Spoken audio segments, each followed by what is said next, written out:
Upload कर देना, ठीक है। अपलोड मतलब दे देता है।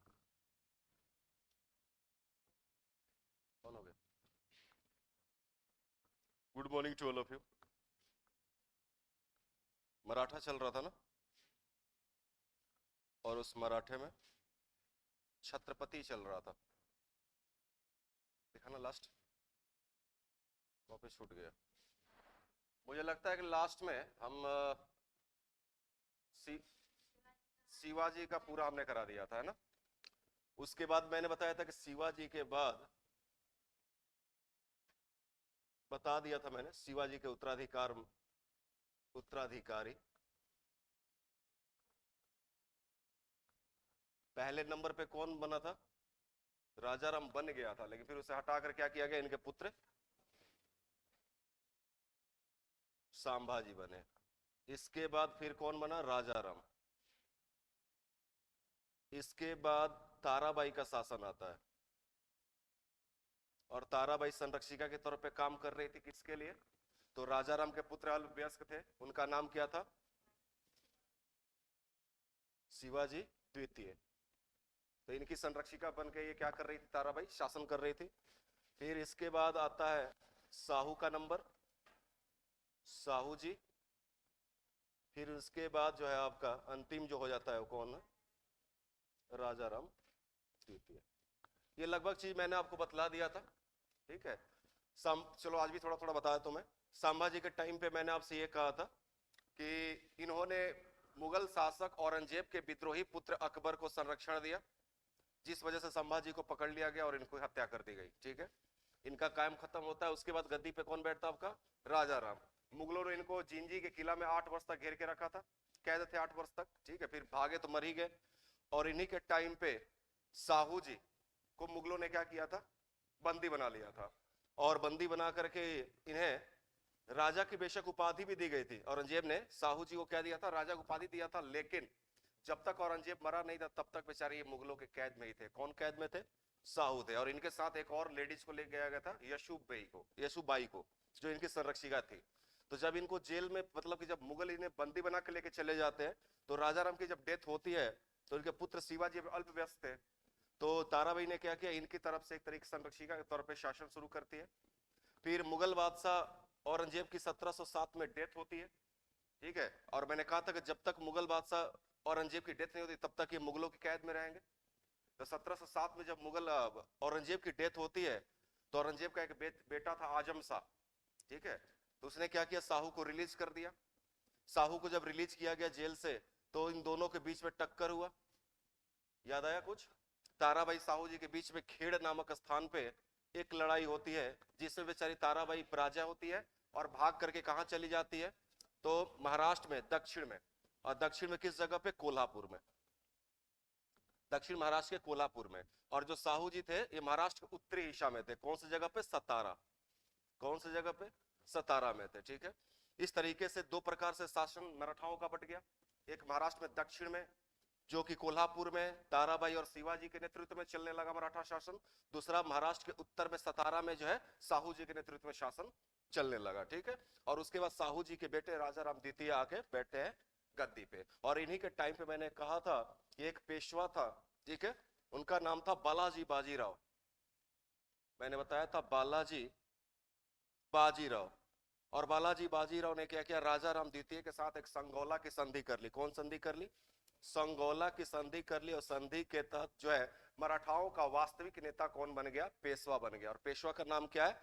बालाजी बाजीराव, ठीक है। फिर यहाँ पे 2-3 बातें और मैंने आपको बताया था कि संभाजी के टाइम पे जो शिवाजी का अष्ट प्रधान था, 8 मंत्रियों का समूह मैंने लिखवाया था आपको, इनके टाइम पे क्या हुआ था? विघटन हो गया था। लेकिन राजा राम ने क्या किया था? फिर से उसे पुनः क्या किया था? अस्थाई बनाया। और एक नया पोस्ट जोड़ा था इसने, कौन सा? प्रतिनिधि का। एक नया पोस्ट जोड़ा था इसने, प्रतिनिधि का। और ये प्रतिनिधि का जो पोस्ट था पेशवा से ऊपर था, पेशवा से ऊपर था, ठीक है। इस तरीके से राजा राम के टाइम पे अष्ट प्रधान में कितने मंत्रियों की संख्या हो गई? 9 मंत्रियों की संख्या हो गई। फिर मैंने आपको कहा था कि साहू जी ने एक पोस्ट लॉन्च किया था सेना करते का। फिर मैंने आपसे कहा था कि साहू जी ने जो है सेना करते, सेना करते का एक पोस्ट जो है आपको साहू जी ने क्रिएट किया था, बनवाया था।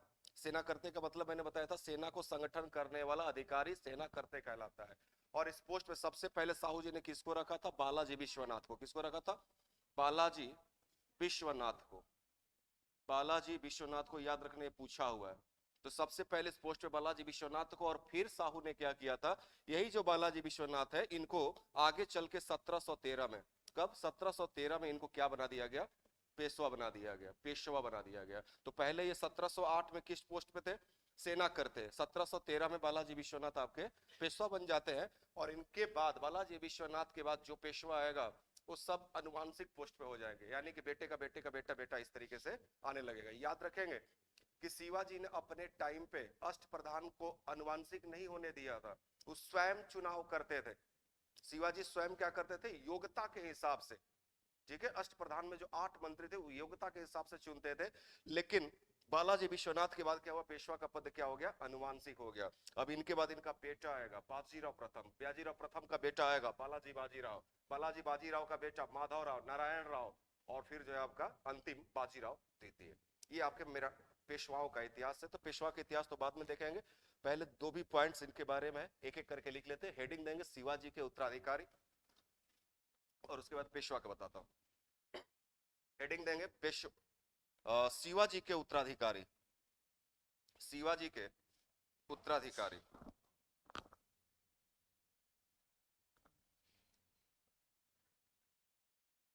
शिवाजी के उत्तराधिकारी लिखे, अभी नाम मत लिखना, पहले एक लाइन लिखो। 1680 ईस्वी को, ये टाइम कौन सा टाइम है? जब शिवाजी की डेथ हुई थी। 3 डेट मैंने बताया था, 1627, 1674 और 1680। तीनों डेट के अपने इंपॉर्टेंस है। 27 में जन्म हुआ था, 74 में छत्रपति शिवाजी मतलब छत्रपति की उपाधि धारण किया और राज्याभिषेक कराया था, और 1680 में उनकी क्या होती है? डेथ होती है। 1680 ईस्वी को उत्तराधिकार का उल्लंघन करते हुए, 1680 ईस्वी को उत्तराधिकार का उल्लंघन करते हुए,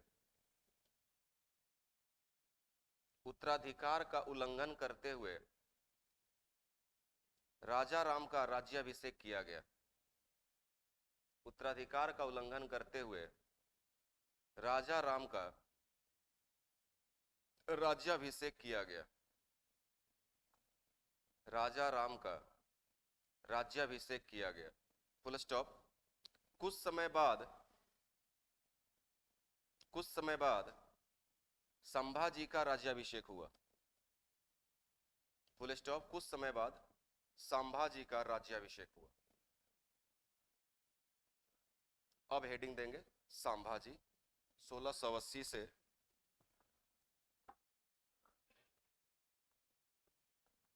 89 ईस्वी। हेडिंग देना संभाजी और टाइम लिख लेना 1680 से 89।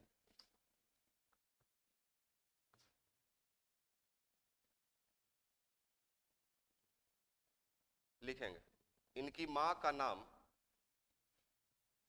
इनकी मां का नाम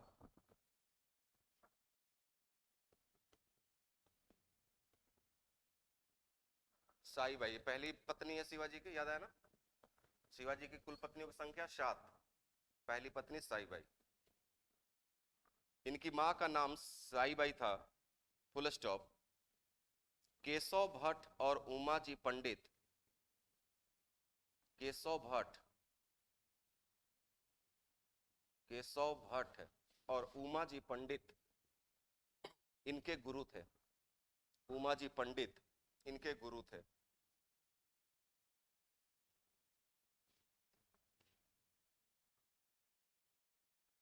लास्ट जरा कॉपी दिखा, लास्ट क्लास का दिखा है?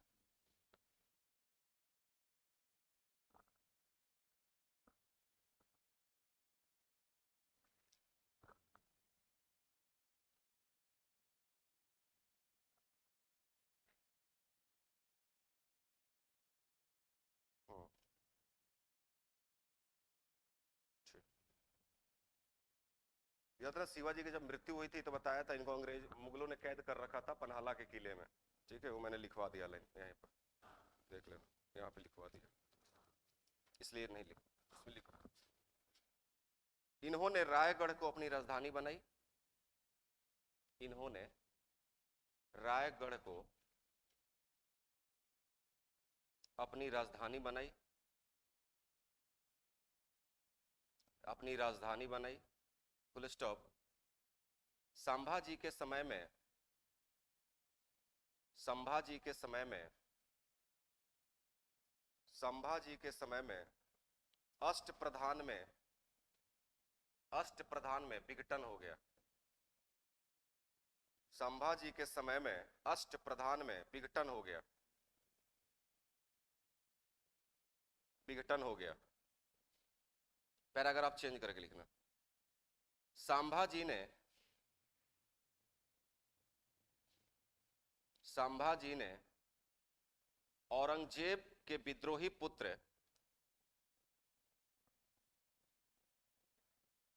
औरंगजेब के विद्रोही पुत्र अकबर को संरक्षण प्रदान किया। विद्रोही पुत्र अकबर को संरक्षण प्रदान किया, कौमा, अतः, कौमा, अतः औरंगजेब इनसे रुष्ट हो गया, अतः औरंगजेब इनसे रुष्ट हो गया।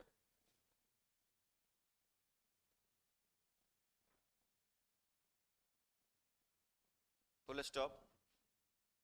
1689, 1689 ईस्वी में,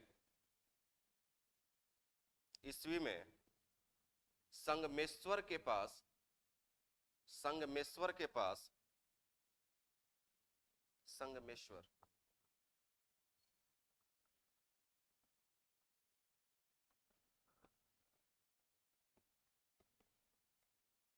संगमेश्वर के पास नावड़ी गांव, संगमेश्वर के पास नावड़ी गांव में, नावड़ी गांव में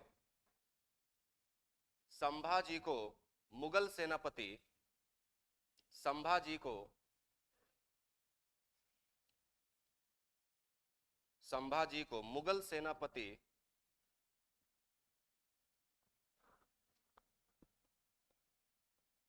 मुकर्रब खां, बोर्ड पे देखो, मुगल सेनापति मुकर्रब खां ने बंदी बना लिया, मुकर्रब खां ने बंदी बना लिया तथा,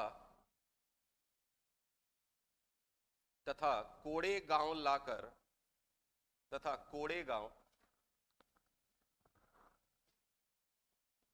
ये सब जगह साउथ में है, तथा बोर्ड पे देखो, कोड़े गांव लाकर हत्या कर दी।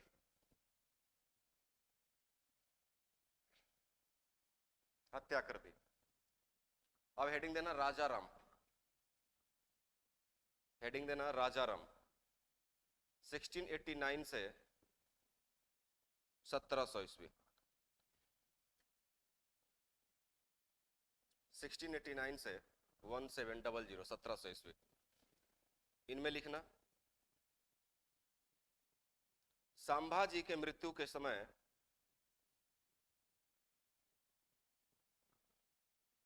संभाजी के मृत्यु के समय इनका पुत्र साहू केवल 7 वर्ष का था। इनका पुत्र साहू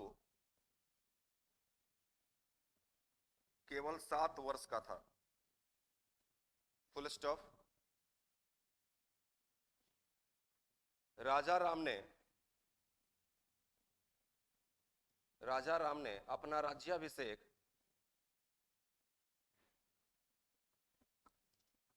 अपना राज्याभिषेक रायगढ़ में करवाया,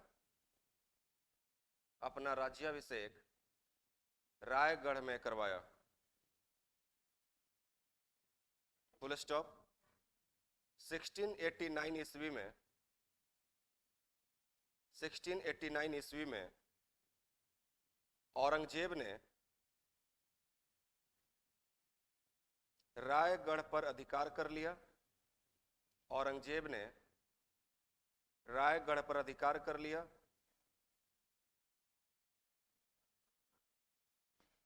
रायगढ़ पर अधिकार कर लिया तथा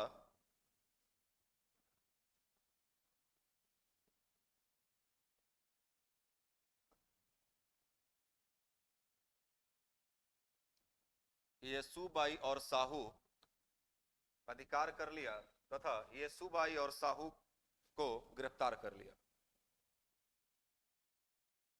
येसुबाई और साहू को गिरफ्तार कर लिया। Full stop. 1691 ईस्वी में 1691 ईस्वी में मुगलों ने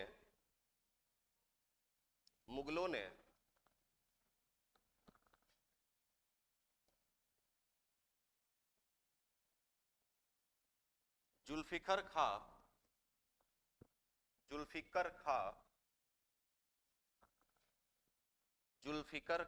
के नेतृत्व में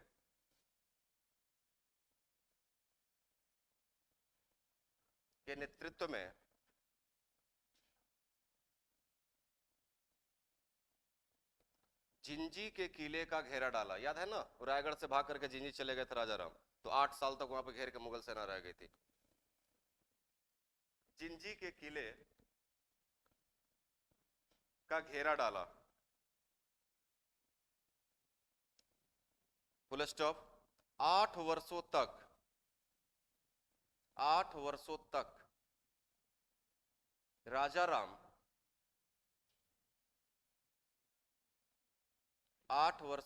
राजा राम जिंजी के किले में कैद रहे। जिंजी के किले में कैद रहे। Full stop. राजा राम ने एक नया पद प्रतिनिधि की नियुक्ति की।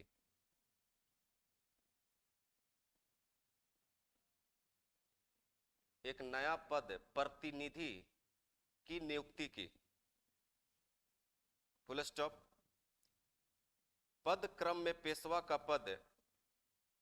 Full stop. पद क्रम में पेशवा का पद प्रतिनिधि के बाद था। पेशवा का पद प्रतिनिधि के बाद था। Full stop. इस प्रकार शिवाजी के अष्टप्रधान में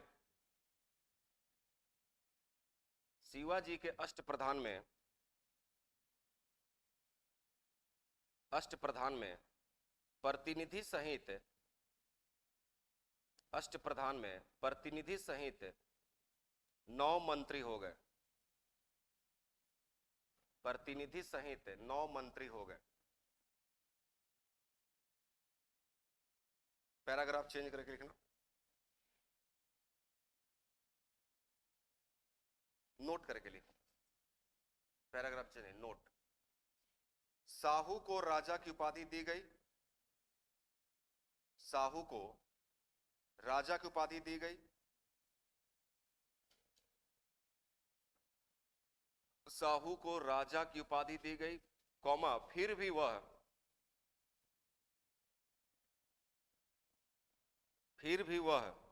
औरंगजेब की मृत्यु तक वस्तुतः मुगलों के अधीन कैदी ही बना रहा। औरंगजेब की मृत्यु तक वस्तुतः मुगलों के अधीन कैदी ही बना रहा। मुगलों के अधीन कैदी ही बना रहा। हेडिंग देना ताराबाई।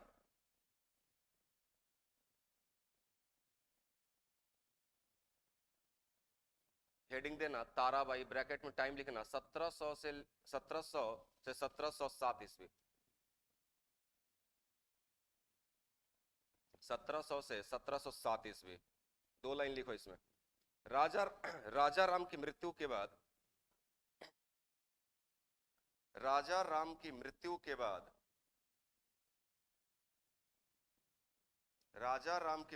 बाद उसका पुत्र शिवाजी द्वितीय इसका पुत्र शिवाजी द्वितीय, इसका पुत्र शिवाजी द्वितीय शासक बना।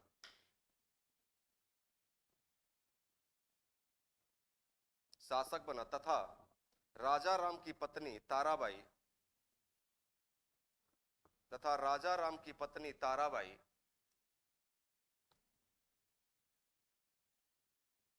उसकी संरक्षिका बनी।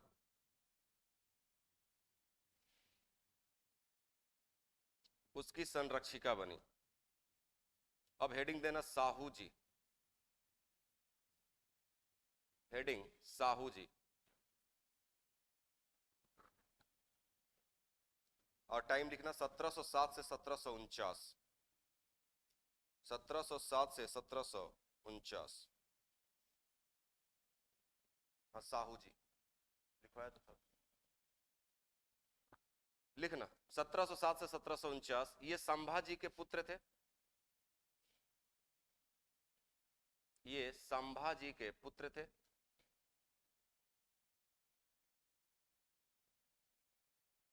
Full stop. बोर्ड पे देखना, जुल्फिकार खां, जुल्फिकार खां के कहने पर आजम शाह ने इन्हें, कहने पर आजम शाह ने इन्हें 1707 ईस्वी में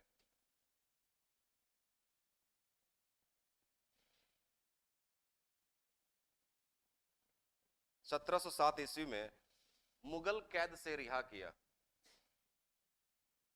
मुगल कैद से रिहा किया। मुगल कैद से रिहा किया।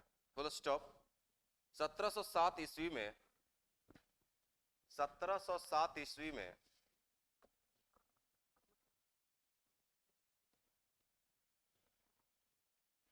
खेड़ नामक स्थान पर, खेड़ नामक स्थान पर साहू जी और ताराबाई की सेना में युद्ध हुआ। साहू जी और ताराबाई की सेना में युद्ध हुआ।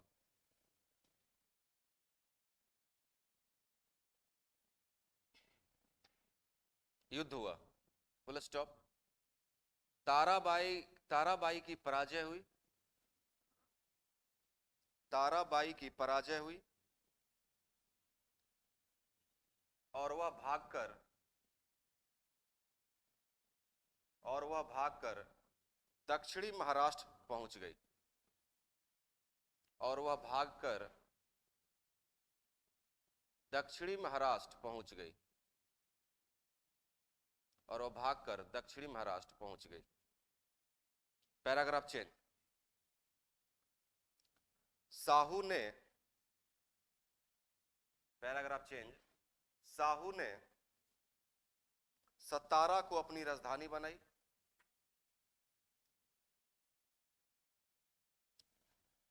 सतारा को अपनी राजधानी बनाई। Full stop. इन्होंने एक नया पद, इन्होंने एक नया पद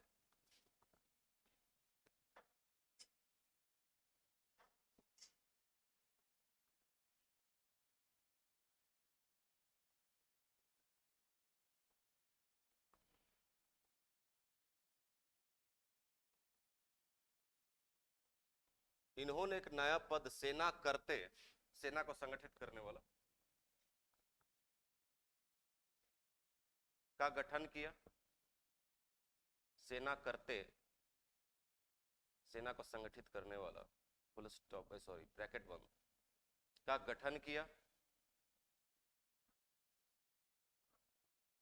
गठन किया तथा अपने राज्याभिषेक के अवसर पर, तथा अपने राज्याभिषेक के अवसर पर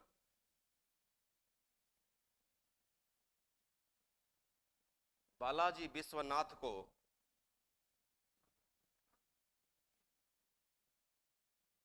बालाजी विश्वनाथ को सेना करते के पद पर नियुक्त किया। बालाजी विश्वनाथ को सेना करते के पद पर नियुक्त किया।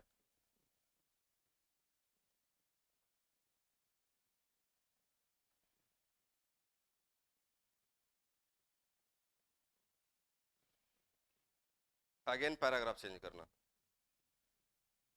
नियुक्त किया अगेन।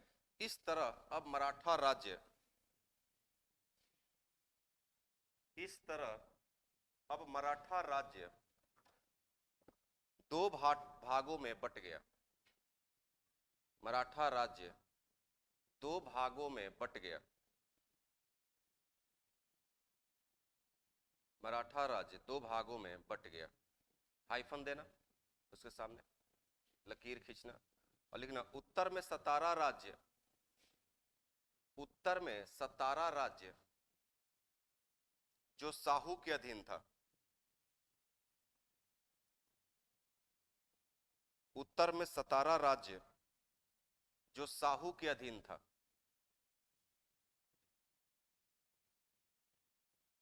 तथा दक्षिण में कोल्हापुर राज्य, तथा दक्षिण में कोल्हापुर राज्य, कोल्हापुर राज्य जो शिवाजी द्वितीय के अधीन था, जो शिवाजी द्वितीय के अधीन था।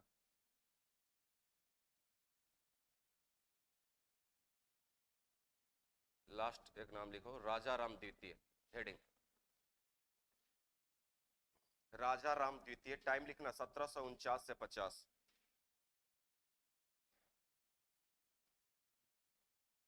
राजा राम द्वितीय 1749 से 1750। दो लाइन लिखो इसमें। 1750 ईस्वी में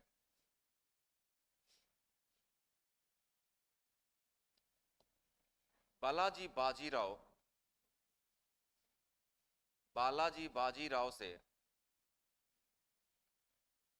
राजा राम द्वितीय की बताता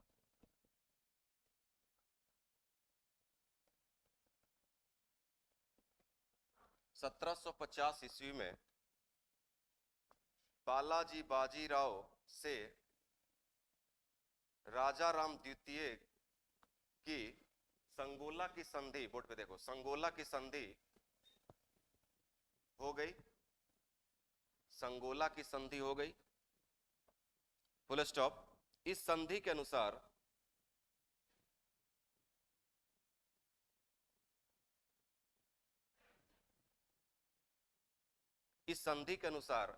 मराठा संगठन का वास्तविक नेता पेशवा बन गया।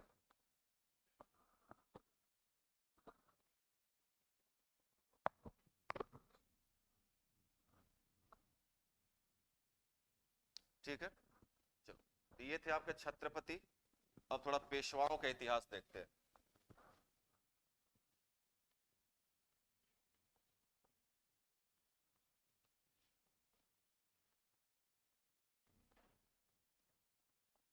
सबसे पहले हम कहां शुरू करेंगे? बालाजी विश्वनाथ से। बालाजी विश्वनाथ 1713 से 1720 इनका टाइमिंग है। दो तीन बातें इनके बारे में देखो। पहला पॉइंट तो ये है इनके बारे में कि इन्हें मराठा साम्राज्य का द्वितीय संस्थापक माना जाता है। प्रथम किसे माना जाता है? शिवाजी को। प्रथम किसे? शिवाजी को। लेकिन उनके बाद अगर मराठाओं को मजबूत करने का इतिहास अगर जाता है, किसी को दिया जाता, क्रेडिट दिया जाता है, किसको दिया जाता है? बालाजी विश्वनाथ को दिया जाता है।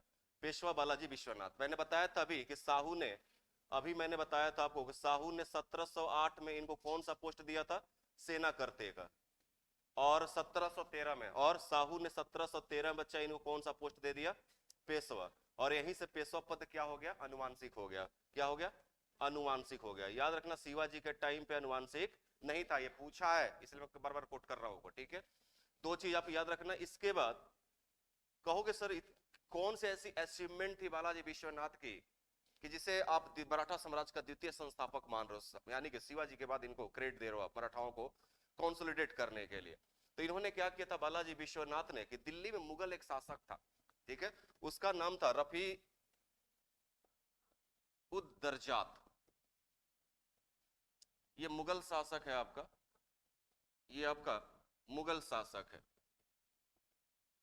जिसका नाम है रफी उद दर्जात, ठीक है। और इसको शासक बनाया था, इसके दरबार में दो भाई रहते थे, ठीक है। दरबार में दो भाई रहते थे। एक्चुअली हुआ क्या कि औरंगजेब की डेथ के बाद, जब मुगलों का मैं पतन पढ़ाऊंगा कल, तब अच्छे से और भी समझ में आएगा। समझ में आए तो ठीक है, आज की क्लास में तो दिक्कत में लेना, कल जब मुगलों का इतिहास पढ़ाऊंगा पतन वाला, तब आपको समझ में आ जाएगा। तो हम्म, हाँ तो सैटरडे तो क्या होगा, ठीक है। क्लास लगाओ ना कल। फिर यूँ देखो 28 को मुझे जाना है दिल्ली, ठीक है, यह है कंफर्म, ठीक है। तो आऊंगा, चिंता मत करो। नहीं, बहुत दिन हो गया, जा रहा हूँ थोड़ा सा, ठीक है। देखो रफी उद दर्जात, हाँ क्या बता रहा था, हाँ मुगलों के दरबार में कुछ ग्रुप्स बट गए, लॉबी बन गया। लॉबी तो समझते हो ना, क्लास में भी लॉबी बन जाती है, अपने अपने जो भी अंडरस्टैंडिंग जिस प्रकार का जिसका होता है अपना एक लॉबी लोग बन जाता है। उसी प्रकार से मुगलों के दरबार में एक लॉबी बन गई जिसमें कई गुट हो गए लॉबी में, हिंदुस्तानी, तुरानी, ईरानी, ठीक है। हिंदुस्तानी, तुरानी, ईरानी। तो जो हिंदुस्तानी गुट था उसमें दो भाई थे, सैयद ब्रदर्स के नाम से उनको जाना जाता है इतिहास के पन्नों में। सैयद बंधु कहते हैं उनको, क्या कहते हैं, सैयद बंधु। ये दो बंधु थे, मतलब दो भाई थे, और दोनों का टाइटल सैयद से था, इसीलिए हम क्या बोलते हैं, सैयद बंधु। इनको किंग मेकर कहा जाता है। सैयद बंधु क्या कहा जाता है, किंग मेकर। जैसे बीजेपी में किंग मेकर तो आप जानते हो, अमित शाह, बिल्कुल ऐसे ही इनका रोल था सैयद बंधुओं का। और इन्होंने ही, सैयद बंधु में एक भाई था हुसैन अली, क्या नाम था, सैयद हुसैन अली खां नाम था, ठीक है। और उसी के प्रयासों से ये मुगल शासक बना था जिसका नाम क्या था, रफी उद दर्जा, ठीक है। बालाजी विश्वनाथ ने सैयद बंधु को फोर्स किया कि मेरे संधि करवाओ मुगल बादशाह से, ठीक है ना। इन्होंने किंग मेकर से कहा कि अपने किंग से क्या कराओ, एक संधि कराओ। तो दिल्ली में एक संधि होती है, क्या होती है, दिल्ली में संधि होती है, इसलिए उसे हम दिल्ली की संधि के नाम से जानते हैं।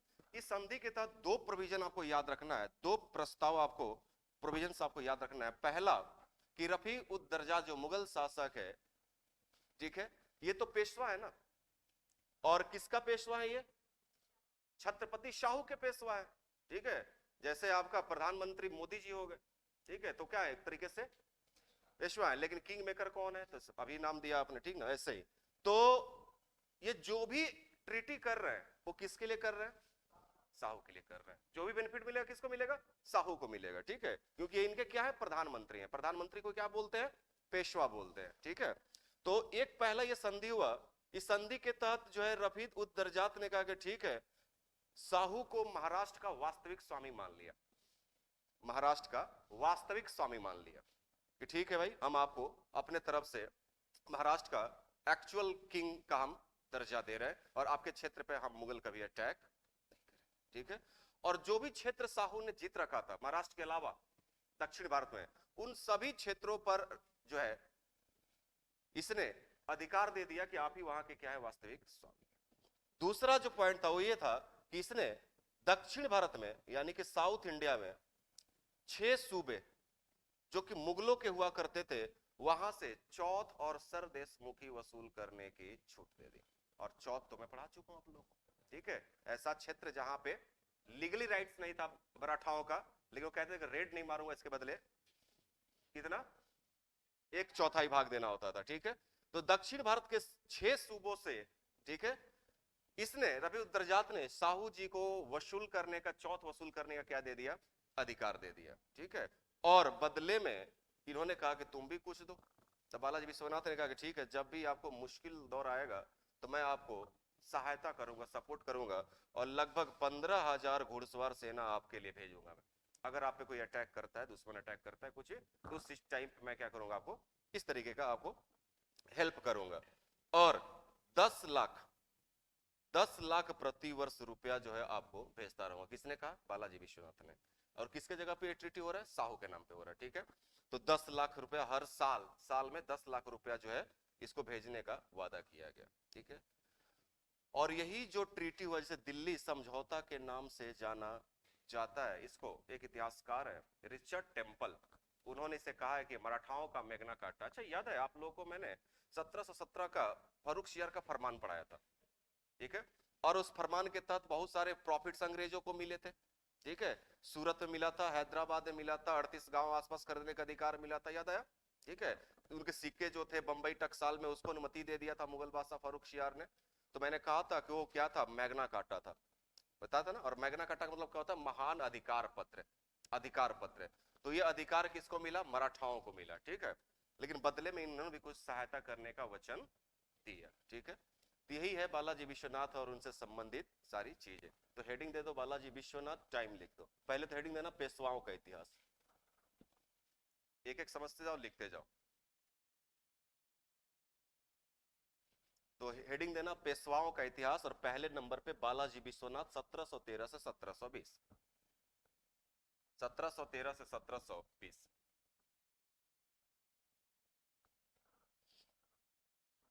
पहला पॉइंट लिखना,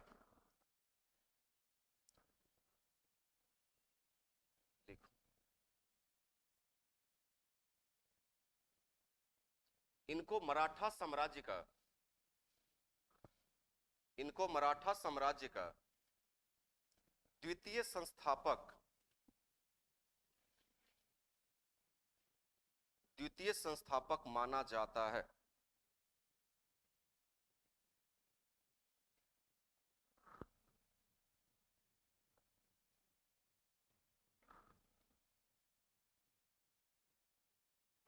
लिखना, कंटिन्यू। 1708 ईस्वी में, 8 ईस्वी में छत्रपति साहू ने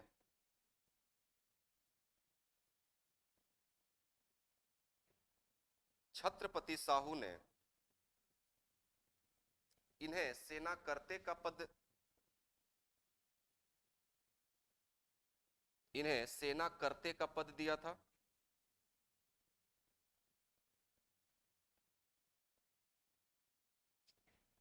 तथा 1713 ईस्वी में, तथा 1713 ईस्वी में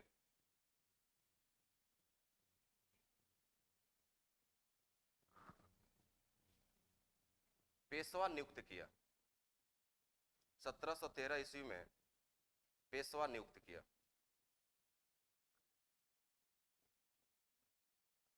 लिखना इसी में, बालाजी विश्वनाथ की मुख्य सफलता, बालाजी विश्वनाथ की मुख्य सफलता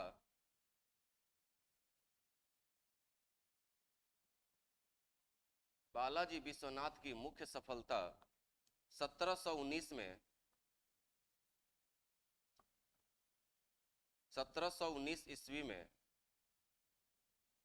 मुगल बादशाह, 1719 ईस्वी में मुगल बादशाह की ओर से, मुगल बादशाह की ओर से सैयद हुसैन अली, सैयद हुसैन, सैयद हुसैन अली द्वारा मराठों से की गई संधि थी। तो अली द्वारा मराठों से की गई संधि थी,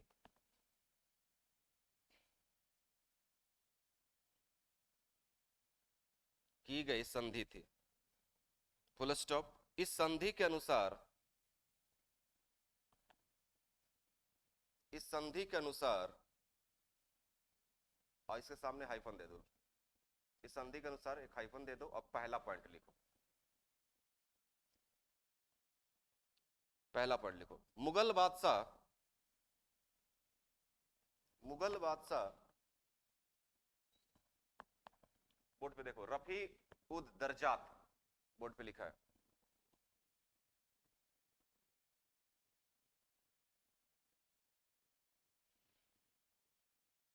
रफी उद दरजात ने साहू को, साहू को महाराष्ट्र, साहू को महाराष्ट्र और साहू द्वारा विजित प्रदेशों का,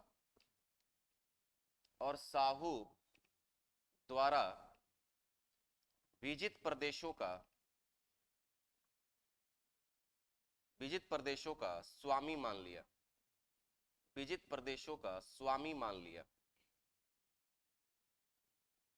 दूसरा पॉइंट, दक्षिण भारत के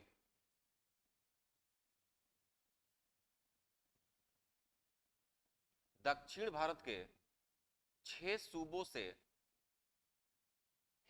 दक्षिण भारत के 6 सूबों से चौथ और सरदेशमुखी वसूल करने की, 6 सूबों से चौथ और सरदेशमुखी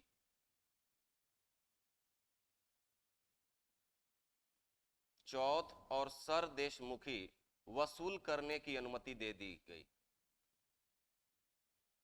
सरदेशमुखी वसूल करने की अनुमति दे दी गई।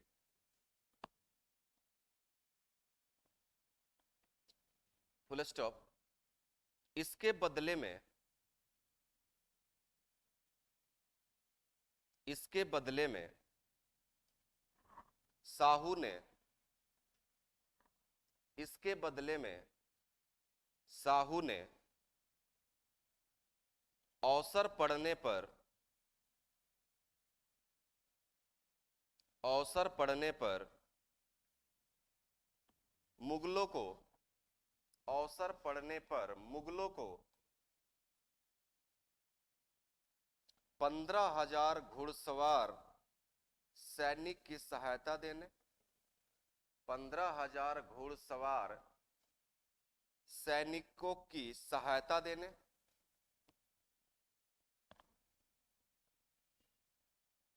सैनिकों को सहायता देने और मुगल बादशाह को सहायता देने और मुगल बादशाह को प्रतिवर्ष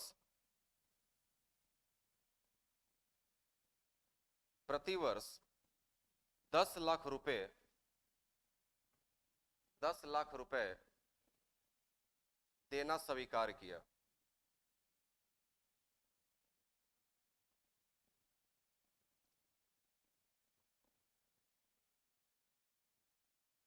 नोट करके लिखना।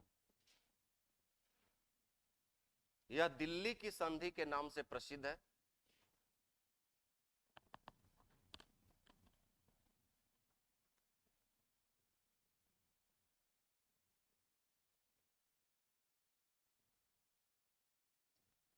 यह दिल्ली की संधि के नाम से प्रसिद्ध है। Full stop. बोर्ड पे देखो, रिचर्ड टेम्पल ने, बोर्ड देखो, रिचर्ड टेम्पल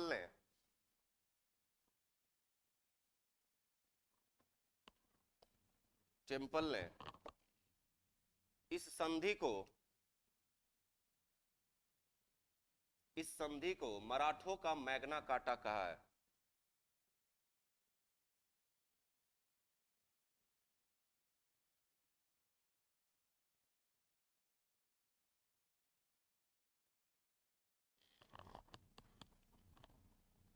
ठीक।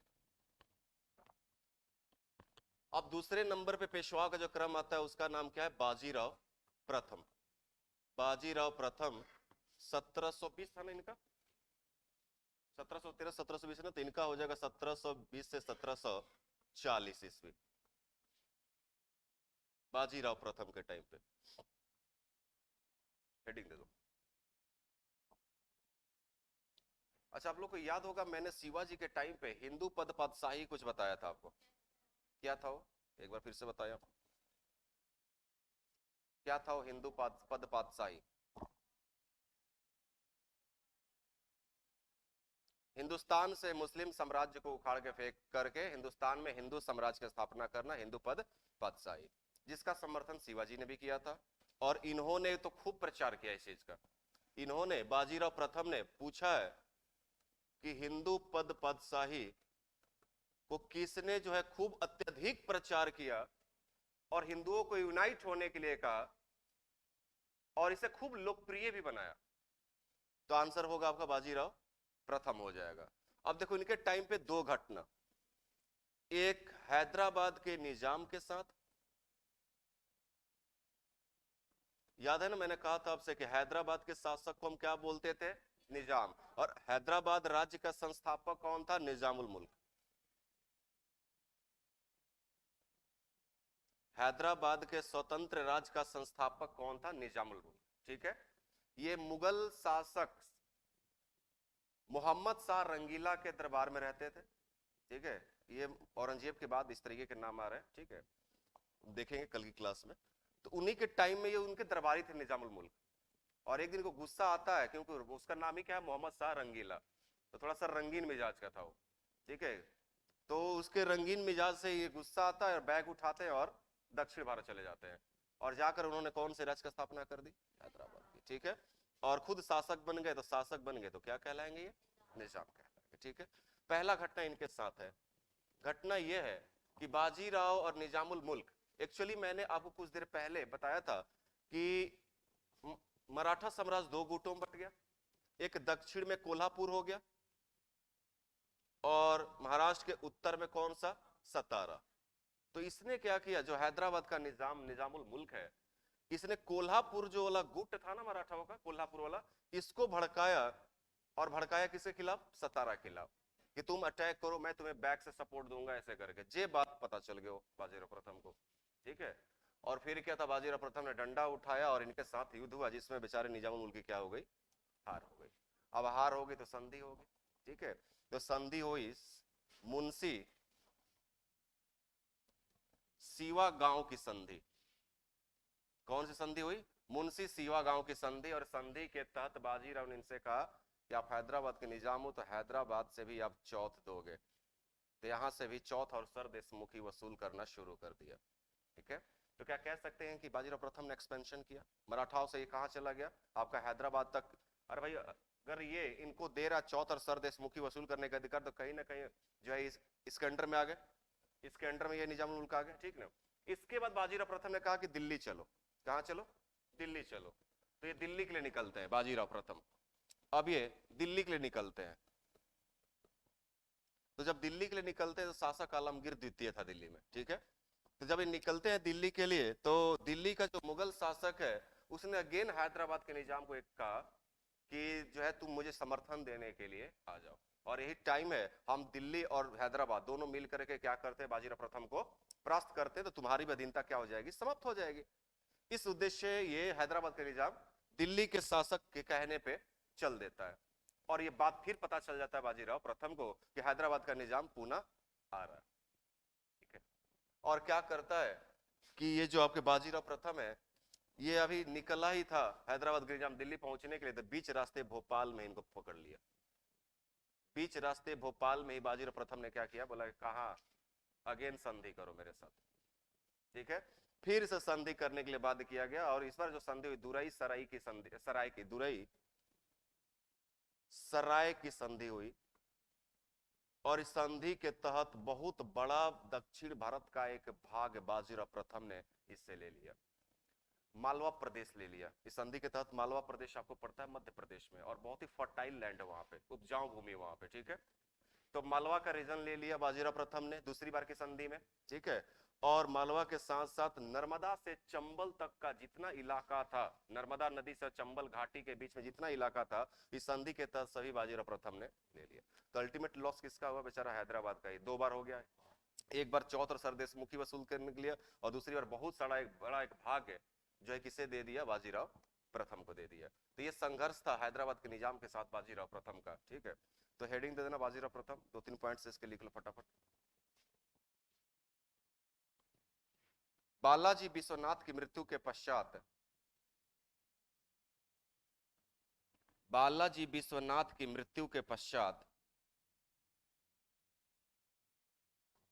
बालाजी विश्वनाथ की मृत्यु के पश्चात उनका पुत्र बाजीराव प्रथम पेशवा बना। मृत्यु के बाद पश्चात इनका पुत्र बाजीराव प्रथम पेशवा बना।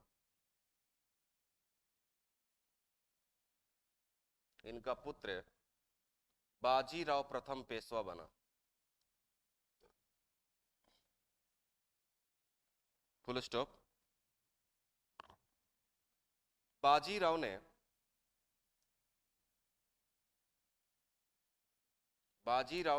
हिंदू पद पातशाही,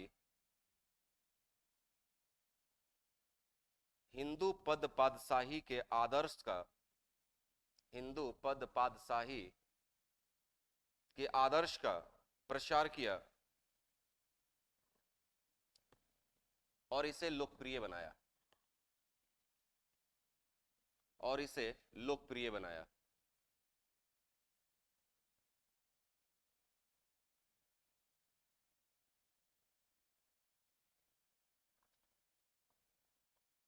पैराग्राफ चेंज लिखना, निजामुल मुल्क, बोर्ड पे लिखा होगा, निजामुल मुल्क, निजामुल मुल्क आसफ जाह, पूरा नाम इसका निजामुल मुल्क आसफ जाह था। निजामुल मुल्क आसफ जाह, कौमा, जो दक्कन के स्वतंत्र, जो दक्कन के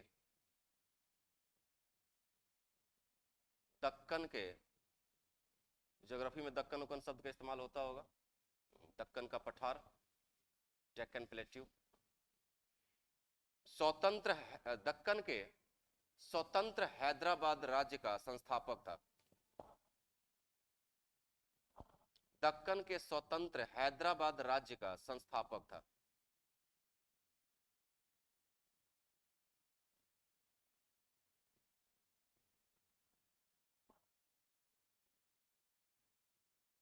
हैदराबाद राज्य का संस्थापक था, फुल स्टॉप। इसने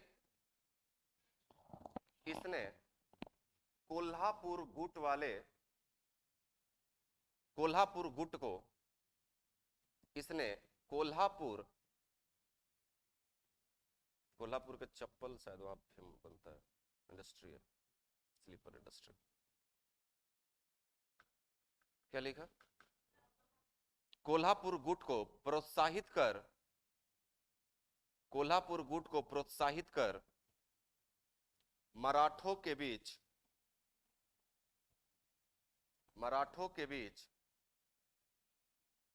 फूट डलवाने का प्रयत्न किया,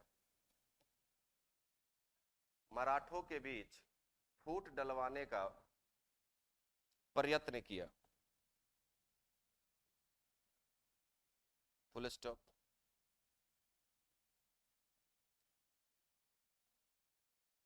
सत्रह सौ 28 ईस्वी को, 1728 ईस्वी को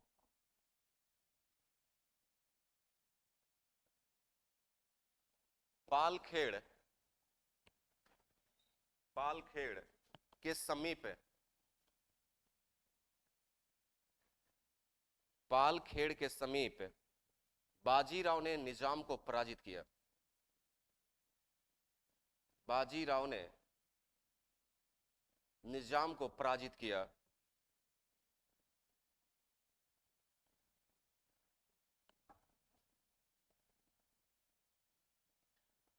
तथा उससे मुंशी सीवा गांव की संधि की, तथा उससे, बोर्ड पे देख लेना, मुंशी सीवा गांव की संधि की।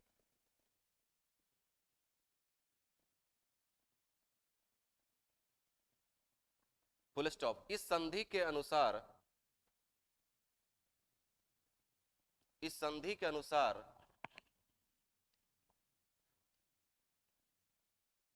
निजाम ने साहू को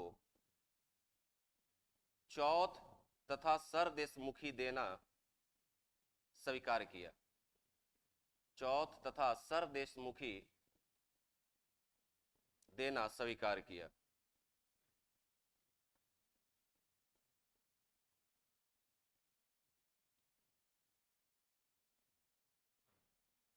एक लाइन और लिखो इसी में, निजाम की पराजय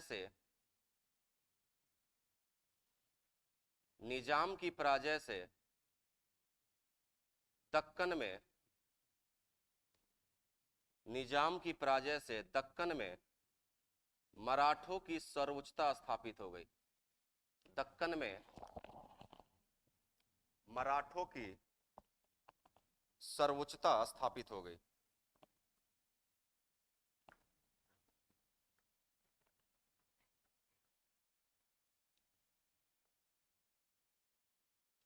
दक्कन में सर्वोच्चता स्थापित हो गई। अगेन पैराग्राफ चेंज लिखो। 1737 ईस्वी को 1737 ईस्वी को पैराग्राफ चेंज करके बाजीराव दिल्ली पहुंचा।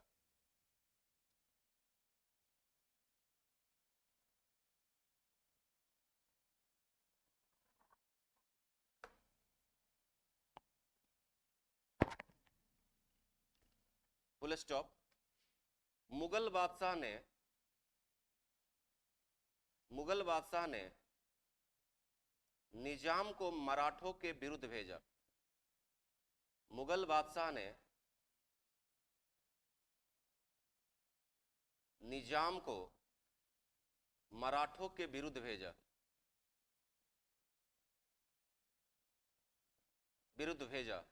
Full stop. बाजीराव ने भोपाल के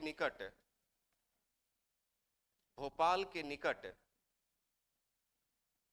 निजाम को घेर लिया।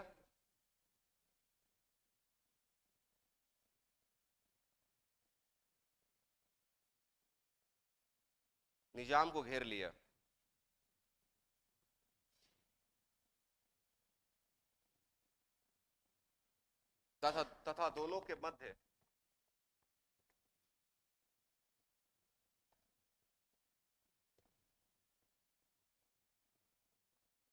दोनों के मध्य तुरई सराय की संधि हुई। तुरई सराय की संधि हुई।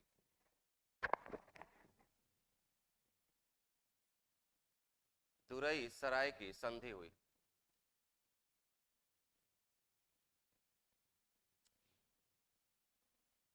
निजाम ने संपूर्ण मालवा प्रदेश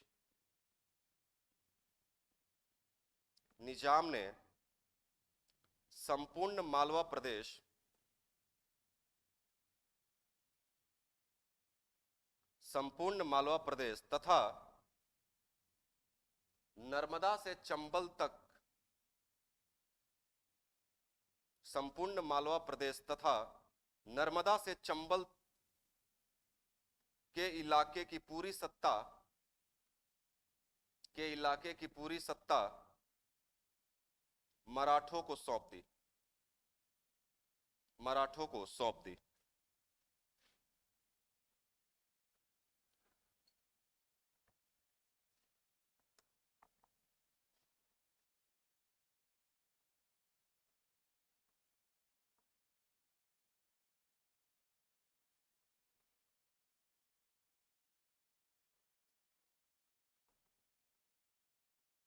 अब ये हिटलर है, इसी के ऊपर पिक्चर बनी थी बाजीराव मस्तानी। इसको नाना साहेब के नाम से आपने देखा हो पिक्चर में, नाना साहेब इसको बोला जाता था। ठीक है, नाना साहब। और इनको हिटलर भी आप कह सकते हैं। और दूसरा, इन्हीं के टाइम पे मराठाओं का पतन भी हो गया। एक युद्ध आपने पढ़ा होगा, पानीपत का तृतीय युद्ध, थर्ड बैटल ऑफ पानीपत, इन्हीं के टाइम पे हुआ। और उस युद्ध ने, शायद मैंने आपको एक बार सिख में भी पढ़ाया था, जब सिख धर्म पढ़ा रहा था तो वहां बतलाया था मैंने कि 1761 में जो तृतीय पानीपत का युद्ध हुआ, उस युद्ध में मराठों की पराजय से मराठाओं का राज्य जो है धीरे धीरे क्या होने लगा, पतन की ओर जाने लगा। हाँ? कर्नाटक बोलिए। पानीपत का युद्ध हुआ था इसके टाइम पे, पानीपत का तृतीय युद्ध हुआ था। और इन्हीं के टाइम पे मराठाओं का पतन धीरे धीरे ग्रेजुअली होना शुरू हो जाता है। ठीक है, लेकिन थे बहुत ही हिटलर, ऐसा बात नहीं है। लेकिन वही जो पिक्चर में आपने देखा कि इनको रोग लग गया, प्यार वाला रोग है, जिस वजह से अपना ध्यान अब साम्राज्य के विस्तार की ओर ना छोड़ करके मस्तानी की तरफ लगाने लग गए। ठीक है, और यही वजह हुआ कि इन्होंने अपने शक्ति का शुरुआत में तो विस्तार खूब किया, अच्छे से विस्तार किया, ठीक है, सभी को झुका दिया। पिक्चर आपने देखा होगा, हैदराबाद के निजाम के पास चले जाते हैं, पिक्चर में देखा होगा, रणवीर सिंह शायद एक्टिंग किया उसमें, आप पिक्चर में देखना कि वो जाकर के किस तरीके से साहसी अंदाज से झूठ मूठ का बोल करके आपके पीछे जो है हमारी 40,000 मराठा फौज खड़ी है नंगी तलवार लेकर के, और मेरे एक इशारे पूरे हैदराबाद को खत्म कर देगी, और उसे संधि कर लेती है कि मैं जब दिल्ली पर मुगलों पर हमला करूंगा तो आप जो साउथ में क्या रहना, चुप रहना। आपने शायद क्लिप देखा होगा कि नहीं देखा होगा, देखना आप जाकर के, कम से कम हिस्टोरिकल मूवी आप देखा कीजिए, ठीक है। अब इन्हीं के टाइम पे होता क्या, एक युद्ध होता है, वही जिसे हम क्या कहते हैं, पानीपत का तृतीय युद्ध। अब देखो ये युद्ध के पीछे कुछ रीजन था, अचानक ये युद्ध नहीं हुआ था, इसको अंजाम दिया गया था।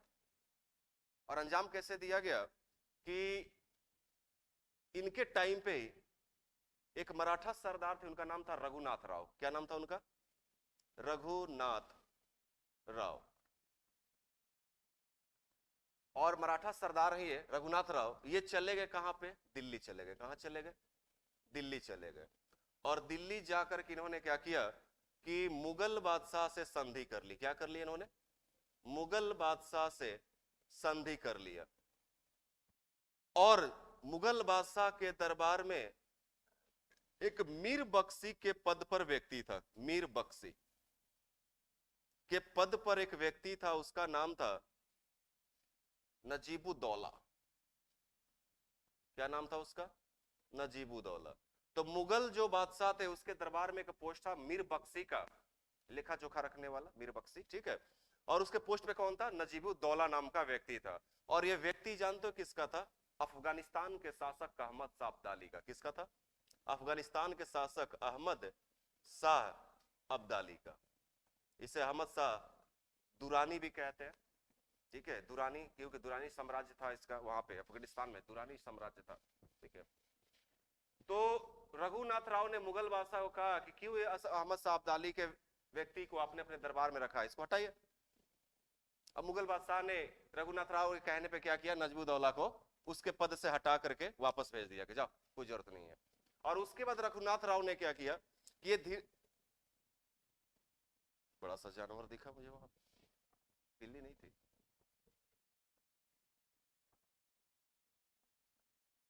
दिल्ली यहां पे मान लेता हूं मैप में, ठीक है। रघुनाथ राव ने क्या किया कि उसको तो हटवा ही दिया, और उसके बाद ये अपनी फौज लेके रघुनाथ राव बढ़ गए पंजाब की ओर। कहां बढ़ गए? पंजाब की ओर। और पंजाब में शासन था किसका? अहमद शाह अब्दाली के बेटे का, तैमूर नाम था उसका। क्या नाम था? तैमूर। तैमूर लंग नहीं, तैमूर। तैमूर लंग तो आपको पढ़ा चुका हूं, कहां पे? आपको दिल्ली सल्तनत पढ़ा चुका हूं, नसीरुद्दीन महमूद पे पढ़ाया था मैंने, तैमूरों का पहला आक्रमण, ठीक है, तैमूर लंग का आक्रमण। तो ये बढ़ गए रघुनाथ राव अपनी सेना लेकर दिल्ली से, कहां बढ़ गए? पंजाब। पंजाब पे शासन किसका था? तो अहमद शाह अब्दाली के बेटे का, जिसका नाम था तैमूर। और इन्होंने क्या किया रघुनाथ राव ने कि इसके बेटे को पंजाब से मार के भगा दिया, इसके बेटे तैमूर को, अहमद शाह अब्दाली के बेटे को क्या किया? मार के भगा दिया। ये कुछ परिस्थितियां क्रिएट कर दिया गया जिससे अहमद शाह अब्दाली को लड़ना पड़ गया। अब अहमद शाह अब्दाली को लगा कि मेरा एक प्रतिनिधि जो मुगल के दरबार में था उसको हटवा दिया, दूसरा मेरे बेटे को पंजाब से आउट कर दिया, तो इसने कहा कि ठीक है, इसको चुनौती के तौर पे इसने ले लिया और इसको भगाया था, भगा दिया गया था। तो ये आ गया था किसके पास? अहमद शाह अब्दाली के पास। और इसने कहा कि इसको खूब प्रेरित किया नजीबुद्दौला ने, मार दिए सबको, मार दे, सबको खत्म कीजिए एकदम, किसी को छोड़िए मत, ठीक है ये। और इसको और भी जो पठान लोग थे अफगानिस्तान में, पठान, ठीक है, तो पठान लोगों का जो दल था उन्होंने अहमद शाह अब्दाली को क्रिएट किया कि जाइए दिल्ली से काफिरों को मार के भगा दीजिए। अब बेचारा अहमद शाह अब्दाली, ठीक है, देखो क्या परिस्थिति क्रिएट किया गया ना, ठीक है, अहमद शाह अब्दाली आ गया। और दूसरा क्या किया नजीबुद्दौला ने कि कुछ भारतीय छोटे छोटे राजाओं का समर्थन भी दिलवा दिया इसको, जैसे कि अवध, अवध के नवाब का नाम था सिजाउद्दौला। क्या नाम था? सिजाउद्दौला। और ऐसे स्थानीय स्तर पर दो तीन और शासक छोटे छोटे थे, ठीक है, रुहेला सरदार, ठीक है, ऐसे कुछ स्थानीय स्तर पे जो छोटे छोटे राजा थे उनका भी समर्थन दिलवा दिया किसको? अहमद शाह अब्दाली को। और अहमद शाह अब्दाली ने कहा कि चलो फिर चला जाए, ठीक है। तो सीधी सी बात है, युद्ध होगा, ठीक है। और वो युद्ध कौन सा हुआ? पानीपत का तृतीय। दो पक्ष शामिल होंगे इसमें। एक तरफ कौन होगा? अहमद शाह अब्दाली, जो अफगानिस्तान के दुरानी राजवंश का शासक है। और दूसरे तरफ कौन शामिल होंगे? मराठा। लेकिन इस युद्ध में पेशवा बालाजी बाजीराव सम्मिलित नहीं था। पेशवा बालाजी बाजीराव सम्मिलित नहीं था। उसको हाई फीवर हो गया था, तो रेस्ट कर रहा था, मस्तानी की यादों में पागल हो गया था, ठीक है। तो मराठाओं की तरफ से जो नेतृत्व किया इस युद्ध में, वो किया विश्वासराव ने, विश्वासराव और सदाशिवराव भाव ने।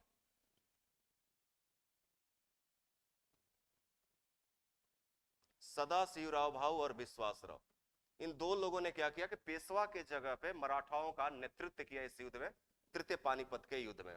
और इधर से अहमद शाह अब्दाली, कुछ भारतीय बताया मैंने, कुछ भारतीय लोग स्थानीय स्तर पे कुछ राजा थे। जैसे इंपॉर्टेंट आपका अवध का नवाब सिजाउद्दौला, अवध कहां पड़ता है? उत्तर प्रदेश में पड़ता है, ठीक है। तो कुछ लोगों को इसको समर्थन मिल चुका था ऑलरेडी, ठीक है। तो ये टुकड़ी काफी मजबूत थी और युद्ध चला। युद्ध में मराठाओं की तरफ से एक मल्हार राव होलकर करके लड़ रहे थे। क्या नाम था? मल्हार राव होलकर। अभी मैंने बताया नहीं आपको कि जो है मराठा संघों में डिवाइड हो गया था, ठीक है, अलग अलग जगहों पे। गायकवाड़ हो गए, भोसले हो गए, फिर से आपका सिंधिया हो गया, होलकर हो गया, ठीक है। इस तरीके से मराठा संघों में बट जाता है। जैसे दिल्ली सल्तनत में 5 वंश पड़ते हैं ना, वैसे ही मराठाओं में क्या होता है कि जो अलग अलग जगह पे, जैसे ग्वालियर में मराठाओं का संघ रहता है, उन्होंने अपना एक संघ बना लिया, सिंधिया ग्रुप, ठीक है। फिर से आपका भोसले हो गया आपका, ठीक है। फिर से आपका जो है 3-4 नाम और है, अभी जो नाम लिया मैंने, ठीक है। तो गायकवाड़ हो गया, ठीक है, गायकवाड़ भी हो गया, ठीक है। तो मराठा संघ इसमें शामिल था, जो अलग अलग जगह पे, ग्वालियर हो गया, आपका जो है फिर से भोपाल हो गया, पुणे में खुद पेशवा रहता था, ठीक है। तो इन सभी संघ जो थे इसमें शामिल थे इस युद्ध में। मराठाओं को जितना संघ था, 5-6 संघ था लगभग इनका, वो सभी शामिल थे। लेकिन मल्हार राव होलकर वाला जो था ना, जो होलकर संघ शामिल था, वो भाग गया मल्हार राव, ठीक है, धोखा देकर भाग गया। और इस युद्ध में जीत किसकी होती है? अहमद शाह अब्दाली की। मराठाओं की हार होती है। और जानते हो, छोटी मोटी हार नहीं होती है, बहुत भयानक तरीके से मराठाओं की हार होती है, बहुत भयानक तरीके से। एक इतिहासकार है, उन्होंने लिखा है कि महाराष्ट्र में शायद ही कोई ऐसा घर नहीं होगा जिसके घर से 2-3 लोगों की जान इस युद्ध में नहीं गई होगी। कोई तो पूरा परिवार ही खत्म हो गया इस मराठाओं को जिताने के चक्कर में, ठीक है। तो भयानक तरीके से इनकी क्या होती है? हार होती है। और ये दोनों, तो पेशवा बालाजी बाजीराव, ठीक है, पेशवा बालाजी बाजीराव एक अकेले जगह पे रह रहा था, आपने देखा होगा पिक्चर में, ठीक है। तो वहां से कुछ व्यापारी गुजर रहे थे, तो उन्होंने, व्यापारियों ने कहा कि युद्ध में 2 मोती शहीद हो गए। 2 मोती कौन? एक ये, एक ये। और बताया कि महाराज, मराठे युद्ध हार चुके हैं। और इस हार को ये सहन नहीं कर पाया, और पेशवा जो बालाजी बाजीराव है, उनकी क्या होती है? मृत्यु होती है, ठीक है। इनकी क्या हो जाती है? मृत्यु हो जाती है। और यही युद्ध ने क्या किया? मराठाओं को कमजोर कर दिया, ठीक है। वैसी शक्ति अब नहीं रह जाएगी मराठा, ठीक है, क्योंकि पूरा विध्वंस कर दिया इस युद्ध में अहमद शाह अब्दाली ने। मराठाओं को विध्वंस कर डाला। बताया ना, कोई महाराष्ट्र का ऐसा परिवार था नहीं था जिस घर से 2-3 लोग ना मरे हो, ठीक है। तो सारे युवा पीढ़ी, बेचारा युवा जो लोग थे, सब इस युद्ध में शहीद हो गए, ठीक है। और पेशवा भी मर गया, ठीक है, ये सुन करके। तो ये था आपका पेशवा बालाजी बाजीराव के टाइम पे सबसे बड़ा युद्ध है पानीपत का, ठीक है। इसके बाद जो पेशवा बनते हैं वो बनते हैं माधवराव। इसके बाद जो पेशवा बनते हैं माधवराव, और इन्होंने बेचारा ट्राई किया, कोशिश किया कि जो मराठाओं का जो शक्ति हरास हुई है पानीपत के तृतीय युद्ध में, उसको पुनः मैं क्या कर सकूं? स्थापित कर सकूं। और इस उद्देश्य से उन्होंने कुछ काम भी किया, कुछ युद्ध भी किया। और इस युद्ध में हैदराबाद के निजाम और मैसूर के शासक हैदर अली को बाध्य किया चौथ देने के लिए अपने राज्य से।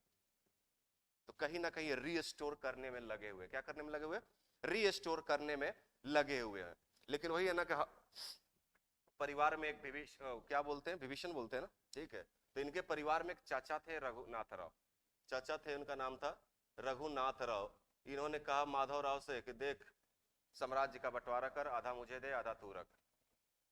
अब ये बेचारा कहां पुनः मराठाओं की शक्ति स्थापित करने में लगा है। और इसी के घर में इसके चाचा कह रहे हैं क्या कि मराठा राज को क्या करो, बांटो, आधा मुझे दो आधा तुम रखो। ठीक है, उन्होंने दिया नहीं, और बेचारा माधवराव की भी क्या होती है, क्षय रोग से मृत्यु हो जाती है। और ये अंतिम मराठाओं का जो है शक्तिशाली पेशवा आप कह सकते हैं, ठीक है ना, अंतिम पेशवा कह सकते हैं, जो शक्तिशाली महान पेशवा कह सकते हैं आप। इसके बाद नहीं है और भी बने पेशवा, लेकिन इसने कम से कम जो खोई हुई प्रतिष्ठा थी मराठाओं की, उसे स्थापित करने में बेचारा लगा, और मैसूर के शासक हैदर अली को बाध्य कर दिया कि आप अपने राज्य से चौथ हमें दीजिए। तो अधीन हो गया ना मैसूर, और हैदराबाद के निजाम को तो कब से लपेट कर चल रहे हैं लोग, ठीक है, हमेशा से लपटा कर चल रहा है। तो इस तरीके से तो दोनों के बीच में राज्य के बंटवारे को लेकर के क्या होता है, झंझट होता है, और इसी बीच माधवराव की मृत्यु हो जाती है। और इसके बाद 2-3 शासक और बनते हैं, जैसे कि इसके बाद नारायण राव बनते हैं, और अंतिम जो था ना, बाकी वो सब कुछ काम नहीं उनका, बस बैठना व उठना काम खत्म। अंतिम जो है उनका नाम था बाजीराव द्वितीय। तो पूछे कि मराठाओं का अंतिम पेशवा कौन था, तो आंसर आपका क्या रखना है, बाजीराव द्वितीय, ठीक है। तो ये है आपके अंतिम। अब देखो इसमें कहानी चलेगी, अब अंग्रेजों का इंटरफेयर शुरू होगा, याद है ना मैंने कहा था आपसे, ठीक है। तो ये हमने अभी तक शिवाजी को देखा, छत्रपति, अलग अलग छत्रपति को देखा, पेशवाओं के कुछ महत्वपूर्ण कार्य हमने देखे, ठीक है। अब थोड़ा सा इन पेशवाओं के साथ क्या होगा, अंग्रेजों का क्या होगा, युद्ध होगा, ठीक है। और उस युद्ध में मराठाओं की क्या होगी, पराजय होगी। और जो ये अंतिम आप दिख रहे हैं, एक तरीके का कठपुतली वाले हो जाएंगे भाई साहब ये अंग्रेजों के टाइम पे, ठीक है। अंतिम जो पेशवा है आपके, ये कठपुतली वाले हो जाएंगे पेशवा आपके अंग्रेजों के अधीन, ठीक है। आपने पिक्चर और मणिकर्णिका देखा था, मणिकर्णिका पिक्चर देखा था आपने? अरे वो जो कंगना रनौत का, रानी लक्ष्मीबाई का, इनके ना एक पुत्र थे बाजीराव द्वितीय के, ठीक है। और एक्चुअली पुत्र नहीं थे, गोद लिया बच्चा था। कौन सा था, गोद लिया बच्चा, ठीक है। और उस गोद लिए बच्चे का नाम उस पिक्चर में इस्तेमाल किया गया है, जो आपने देखा होगा बिठूर नामक जगह पे वो लोग रहते हैं, और उसी परिवार में रानी लक्ष्मीबाई का पालन पोषण होता है, आपने देखा होगा, ठीक है। तो बाजीराव द्वितीय के जो एडॉप्टेड सन थे, मुझे एग्जैक्ट अभी नाम नहीं याद आ रहा है, ठीक है। तो छोड़ो, यहाँ पे फिर आपका ये हो जाएगा, क्योंकि मैं जब अंग्रेजों की नीतियां पढ़ाऊंगा ना, तो वहां पे एक बार मैं इंडिकेट कर दूंगा यहाँ पे, ठीक है।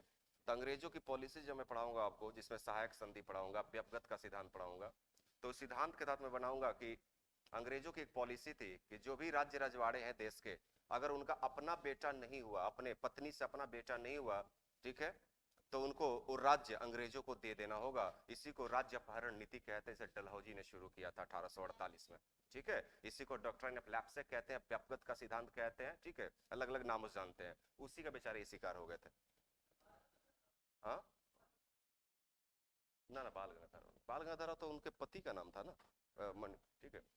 कोई नहीं, चिंता मत करो, ठीक है, वहां पे मैं बता दूंगा। तो बताऊंगा क्या कि ये बेचारे क्या बन जाते हैं, उसी संधि का शिकार बन जाते हैं। और दूसरा, उस संधि में डलहौजी ने कहा था कि अगर आपका अपना बेटा नहीं हुआ, तो आप ऐसा नहीं कर सकते किसी बच्चे को गोद लेकर के और उसे अपना राजा घोषित कर दे, वो राज्य अंग्रेजों का हो जाएगा।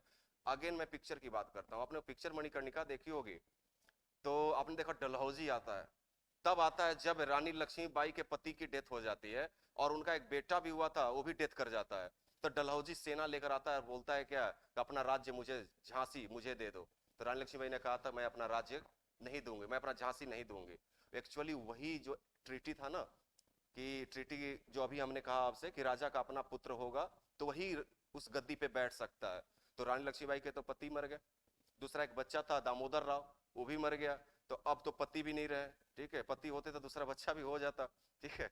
तो रानी लक्ष्मीबाई को अब आगे बच्चा होने की संभावना है नहीं, तो डलहौजी पहुंच जाता और बोलता है कि झांसी मुझे दे दो। ये आपका डलहौजी का जो सिद्धांत है ना, राज्य अपहरण नीति, उस पिक्चर के अंदर दिखाया गया है, आप देखना, हड़पने के लिए पहुंच जाता है। उसी का बेचारा शिकार कौन हो जाता है, बाजीराव द्वितीय। और अंग्रेजों ने कहा कि ठीक है, अब आपसे मराठा राज्य हड़प लेते हैं, क्योंकि आपका अपना बेटा नहीं है, आपका अपना बेटा नहीं है, इनसे हड़प लेते हैं, ठीक है। तो बेचारे उसी संधि का ये शिकार हो जाते हैं बाजीराव द्वितीय, ठीक है। तो पहले जो कहां तक लिखा है मैंने, तो है बालाजी बाजीराव, और टाइम लिख लेना इनका 1740 से 61। और इनको मैंने बताया था, एक चीज और बताया था आपसे, कि इन्होंने राजा राम द्वितीय के साथ संगोला की संधि कर लिया, और क्या बन गए, वास्तविक नेता बन गए मराठाओं का। ठीक है, कितना टाइम, टाइम कितना हुआ, 11:40 हुआ, तो दिखाया जा सकता है। आपने वो जो छूटा था लिखे है उसको, हो गया, लिखो।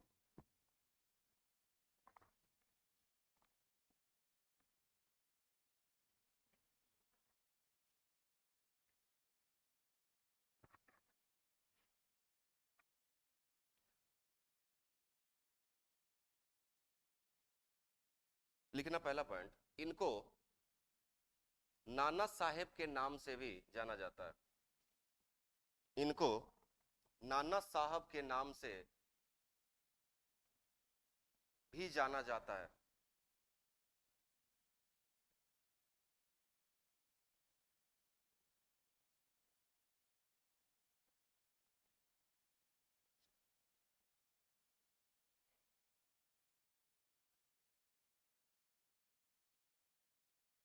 पिता के समान,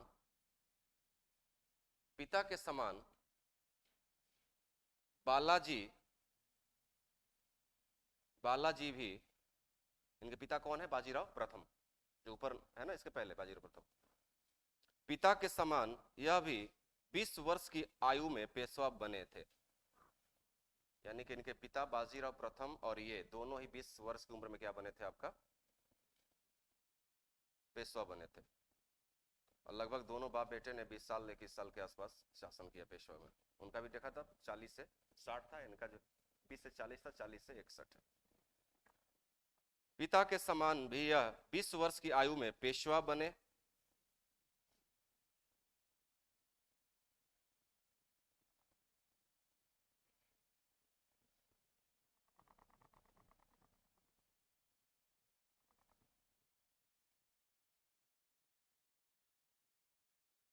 तीसरा पॉइंट लिखना,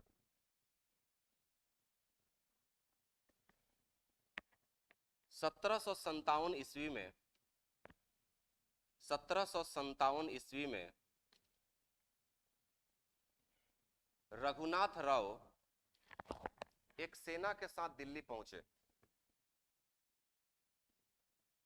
एक सेना के साथ दिल्ली पहुंचे। एक सेना के साथ दिल्ली पहुंचे तथा मुगल बादशाह से संधि कर ली, तथा मुगल बादशाह से संधि कर ली, तथा मुगल बादशाह से संधि कर ली और अहमद शाह अब्दाली के प्रतिनिधि, अहमद शाह अब्दाली के प्रतिनिधि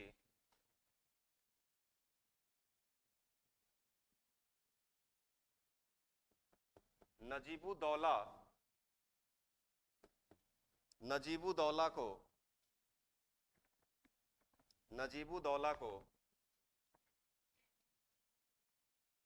मीर बख्शी के पद से हटा दिया। नजीबुद्दौला को मीर बख्शी के पद से हटा दिया।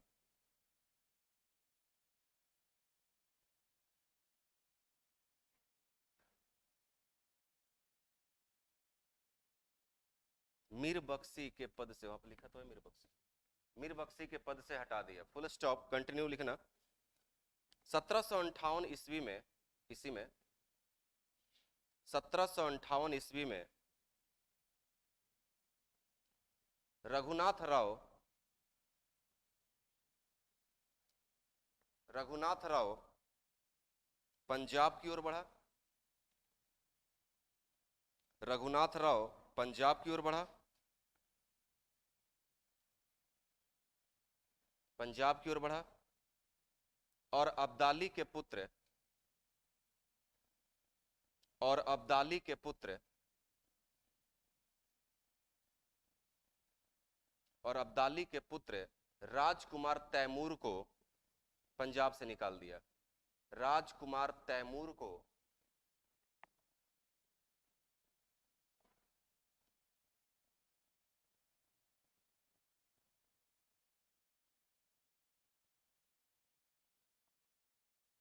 राजकुमार तैमूर को पंजाब से निकाल दिया, फुल स्टॉप। अब्दाली ने मराठों की इस चुनौती को स्वीकार किया। अब्दाली ने मराठों की इस चुनौती को स्वीकार किया। अब्दाली ने मराठों की इस चुनौती को स्वीकार किया।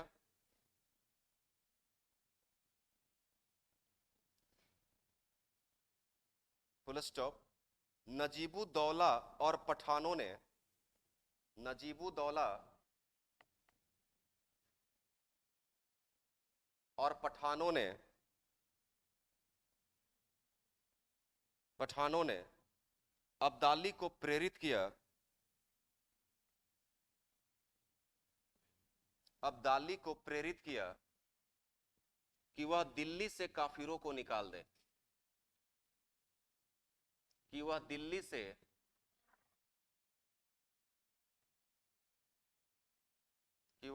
से काफिरों को निकाल दे।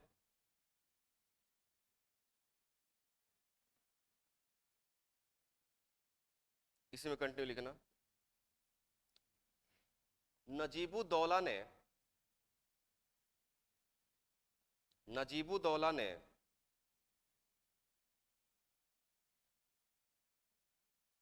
अवध के नवाब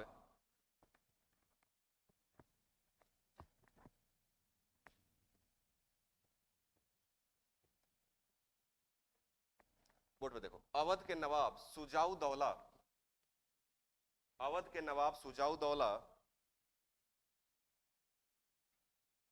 कौमा रूहेला सरदार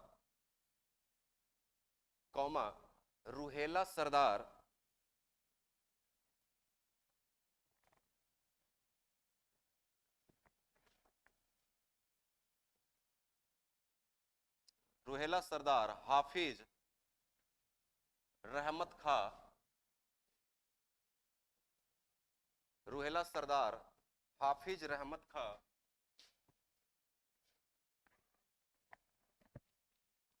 कौमा सादुल्ला खां, ऐसा नाम, कौमा सादुल्ला खां तथा धुंधी खां का समर्थन भी दिलवाया। ऐसा ऐसा नाम है ना, ये सब मेंस जब लिखने जाओगे तभी याद रखना ये सब नाम वगैरह, ठीक ना। कुछ आपको पता चल जाएगा, लेकिन बता दूंगा आपको कितना पढ़ना है कौन सा एग्जाम के लिए, लेकिन मैं आपको बता दूंगा। ये सब आप जो लिखा रहा हूँ, ये सब पॉइंट्स जो आपको मेंस में काम देगा, ठीक है। धुंधी खां का समर्थन भी दिलवाया।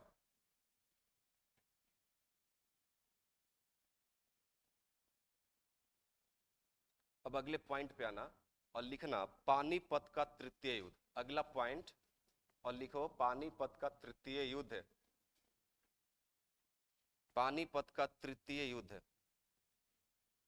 और ब्रैकेट में लिखना 14 जनवरी 1761 ईस्वी। पानीपत का तृतीय युद्ध, ब्रैकेट में लिखना 14 जनवरी 1761 ईस्वी। 14 जनवरी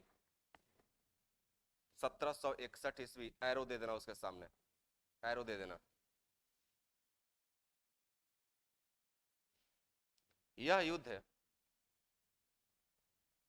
युद्ध मराठों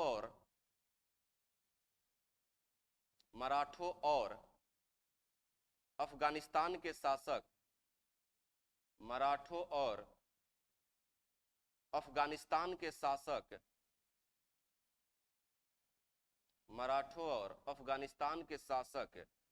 अहमद शाह अब्दाली के मध्य हुआ।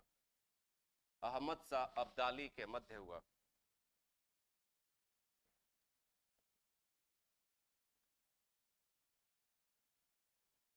अहमद शाह अब्दाली के मध्य हुआ, फुल स्टॉप। इस युद्ध में अहमद शाह अब्दाली विजित हुआ। इस युद्ध में अहमद शाह अब्दाली विजित हुआ और मराठे पराजित हुए।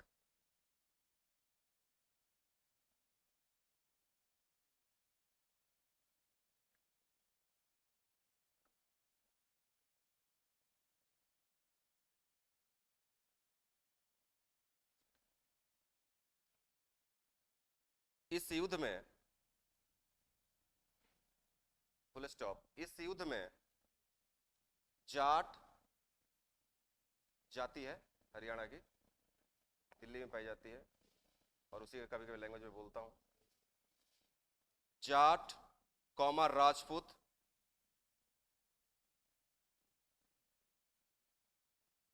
जाट कौमा राजपूत तथा सिखों ने भी मराठों का साथ नहीं दिया, तथा सिखों ने भी मराठों का साथ नहीं दिया,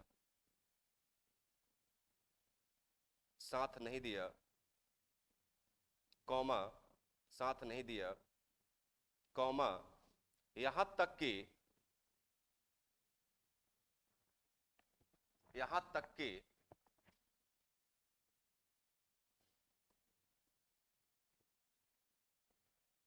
यहां तक कि मल्हार राव होलकर,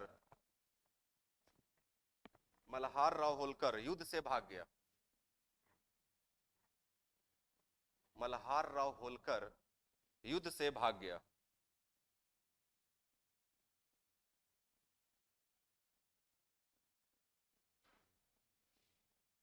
फुल स्टॉप। इस युद्ध में मराठों का नेतृत्व, इस युद्ध में मराठों का नेतृत्व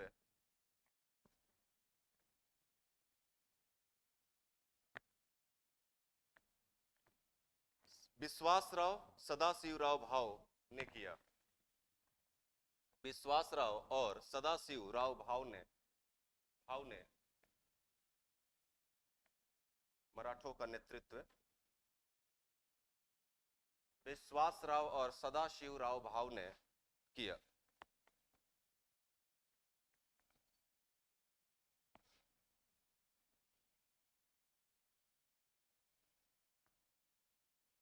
लिखना इसमें, पानीपत में, पानीपत में युद्ध में हार के कारण, पानीपत में युद्ध में हार के कारण, युद्ध में हार के कारण मराठों की प्रतिष्ठा को भारी क्षति हुई। मराठों की प्रतिष्ठा को भारी क्षति हुई। मराठों की प्रतिष्ठा को भारी क्षति हुई।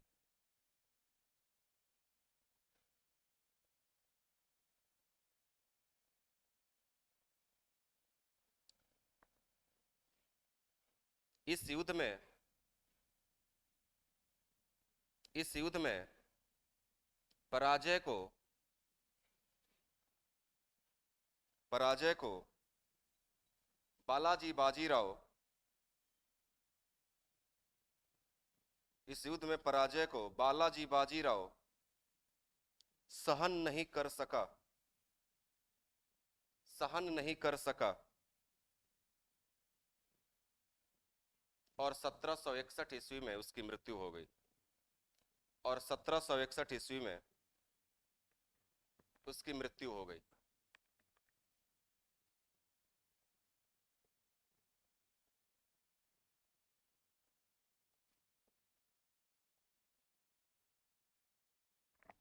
सत्रह सौ इकसठ में, रुक जाओ, इसमें लिखना, पेशवा को, पेशवा को, पेशवा को सूचना व्यापारियों द्वारा मिली, पेशवा को सूचना व्यापारियों द्वारा मिली, व्यापारियों द्वारा मिली कि युद्ध में 2 मोती विलीन हो गए। युद्ध में 2 मोती विलीन हो गए।